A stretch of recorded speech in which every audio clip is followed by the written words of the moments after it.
दृष्टिबाधित बांधवांना स्वयंरोजगारासाठी अर्थसहाय्य उभे व्हावे या दृष्टीने मुक्ताई अंध कल्याण संघ अकोल्याच्या वतीने शब्दसुरांची प्रकाश यात्रा या गझल नवाज भीमराव पांचाळे आणि डॉक्टर भाग्यश्री पांचाळे गायकवाड यांच्या मैफिलीचे आयोजन शनिवारी डॉक्टर बाबासाहेब आंबेडकर खुले नाट्यगृह येथे करण्यात आले होते। सामाजिक जाणीव जपणाऱ्या रसिकांनी भरभरून प्रतिसाद दिला। गझल नवाज भीमराव पांचाळे यांचा अकोल्याशी ऋणानुबंध फार जुना आहे। 1972 साली त्यांची पहिली गझल मैफिल अकोल्यातच झाली असून त्यांच्या गझल गायनाला 52 वर्ष पूर्ण झाली आहेत। स्वर्गीय डॅडी देशमुख आणि स्वर्गीय किशोर मोरे यांच्या सहकार्याने त्यांनी अकोल्यातूनच गझल चळवळीची मुहूर्तमेढ रोवली। महाराष्ट्र कन्या शाळेत त्यांनी शिक्षक म्हणून काम देखील केले आहे। आज जगभरातील 25 पेक्षा जास्त देशांमध्ये त्यांच्या मैफिली सजल्या आहेत। मुक्ताई अंध कल्याण संघाचे सुखदेवराव वाघमारे, किशोर बळी, गोपाल मापारी, दिलीप आवटे, रवींद्र मोहोळ, मिलिंद हिवराळे, नितुराज गवई, शंतनू वानखडे, प्रकाश बागडे यासह पदाधिकारी इतर उपस्थित होते।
ही अचानक माणसांची माकडे झाल्याची, ही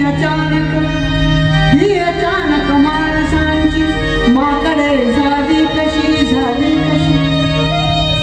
कोई हिंदू, कोई मुस्लिम, कोई ईसाई है, कोई हिंदू, कोई मुस्लिम, कोई ईसाई।